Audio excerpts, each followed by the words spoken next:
participant in one of my recent workshops asked the question, how's the best way to learn wood turning? And I want to share my thoughts with you. Typically, if you ask 10 wood turners the same question, you're going to get 11 different answers. And you don't have to agree with my answer. It's just my thoughts. And if you've got something different or you're going to share your thoughts, please post them in the comments below. Learning, a lot of it depends on your learning style, and learning styles can typically be lumped into probably three major categories. Auditory, rely very heavily on what you hear. Visual, relying very heavily on what you see, and then tactile, relying very much on hands-on. So your best style is going to, or your best approach to learning is going to be heavily based on your particular learning style. What that really means is some of y'all will learn better than others by watching a demonstration at your club or watching a YouTube video. Some of y'all will have pretty good luck learning out of a book. Other folks, you just got to pick up the tools and try it yourself and experiment. You may or may not be that keen on listening to other people's thoughts, and you want to learn from your own mistakes. So there's more than one way to do it.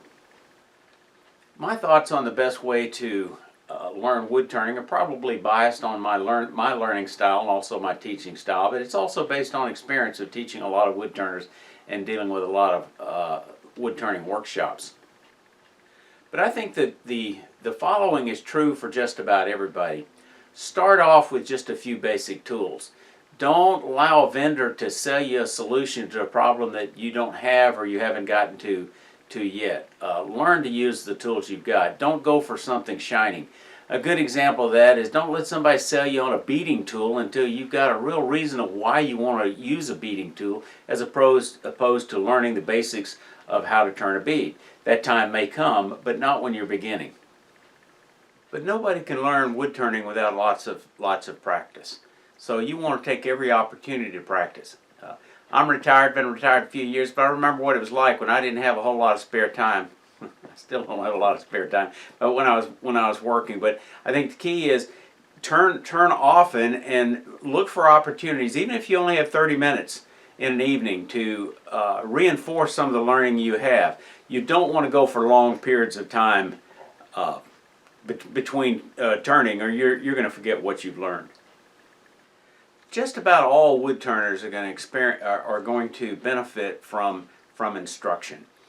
That instruction could be from there's lots of places to get that instruction. You can get it from possibly your club, and I'm not talking about a demonstration. That's not instruction. Instruction is where you have an instructor that's giving you feedback, and that's just critical. I learned that early on in wood turning when I had a class with Stuart Batty. I think I might have told you this story before, and I'd seen a demonstration 2 days before of this particular technique. I had it in my notes. I'm a good note taker.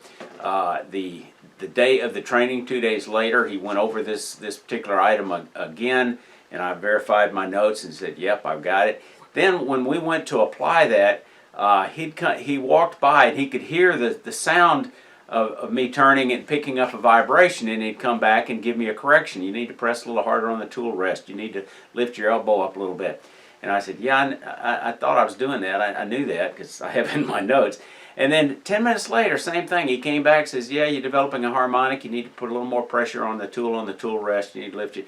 He had to correct me 3 times before I finally got it. And that was even when I understood what he was what he was saying. I had it in my notes. I thought I was doing it right, but I needed that correction. You can get that hands-on instruction possibly from your club.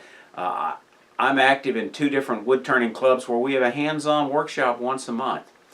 The other place you can get it is possibly a community college, possibly a woodworking school nearby.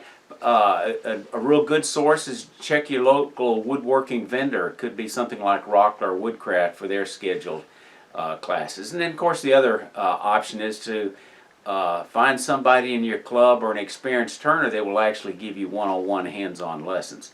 I enjoy teaching in my shop. I'm in North Atlanta. If that's something you're interested in, you can find the information on my hands-on in my shop on my website, and that'll be in the show notes below.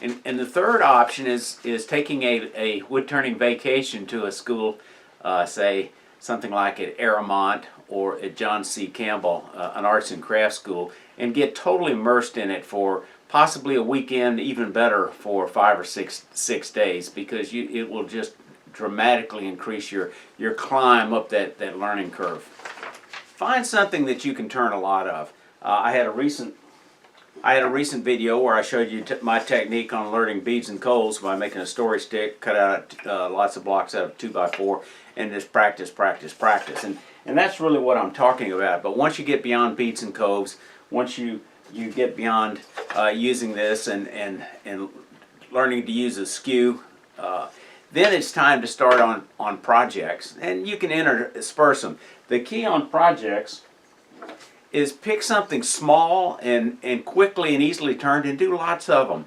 It could be a Christmas tree, it could be a twig pot, it could be a small box, it could be a bottle stopper, it could be a Christmas ornament, any number of things. What I'm suggesting is don't turn one thing and then move on to another one. Turn at least 3, and even better, 7, 10, 15, because it's that repetition where you really hone your skills and you understand exactly what the tool is doing, and you start learning those nuances and putting them in deep memory. And that's really important for wood turning. Again, any comments you have, please leave them in the show notes below. I read every single comment that I get. They show up my email, and I check, even if it's a video that I've done 3, 4, 5 years ago. I've got a couple of links to playlists on beginner projects. It might give you some idea of what you might want to get started on. Y'all stay safe. Come on back here.